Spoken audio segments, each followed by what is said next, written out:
You started up King of Shaves. I've used the product over the years, so I know it very well. And um, you know, it's a very interesting business. Tell us how you got started on that, and how King of Shaves navigated from being a retail brand into the digital age.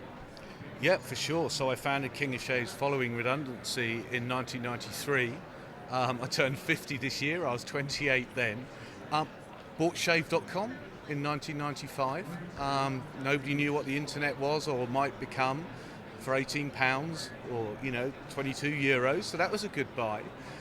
Obviously, over the majority of the brand's life so far, we've sold via third-party retailers, so the Boots and the Tesco's, where men and women typically do the daily, weekly, or monthly shop, and grew the brand to be the number two and now number three, because the spends of our competitors in that space.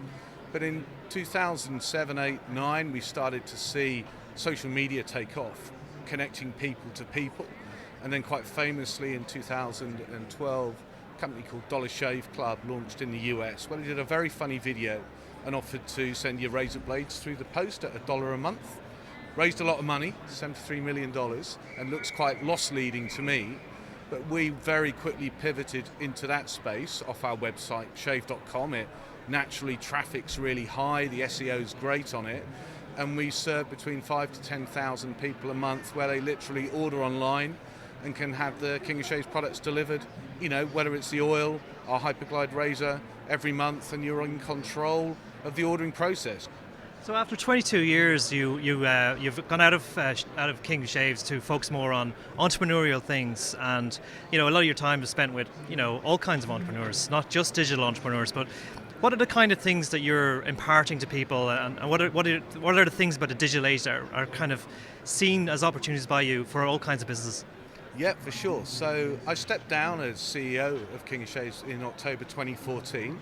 I get so much stuff shown to me in so many sectors, and I've been exposed to a lot of, basically areas.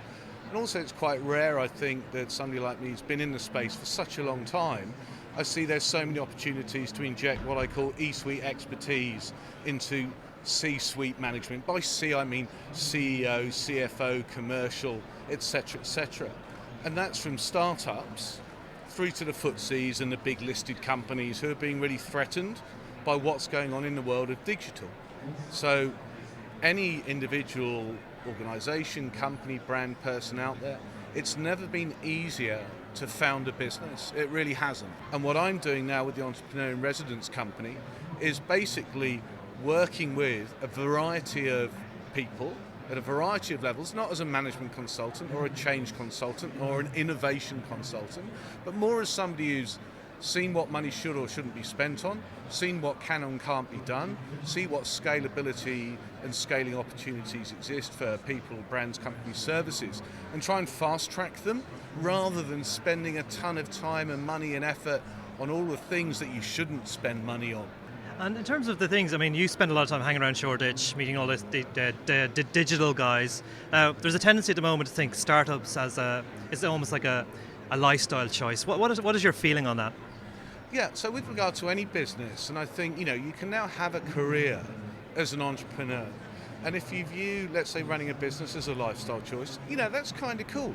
If it's funding your lifestyle and perhaps others around you, there are loads and loads of boutique coffee bars in Shoreditch. Shoreditch is a digital hub, especially in the world of fintech and what's happening in digital disruption in the financial services industry. But you've also got to remember that Starbucks was once a coffee shop in Pike Place in Seattle that was at the right time. TV program called Friends came along, Central Perk.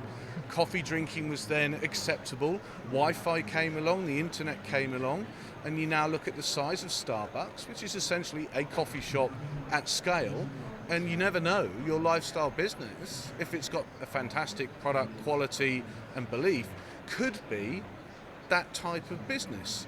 Or it could just fund your lifestyle and you enjoy working for yourself and all the satisfaction that comes from that.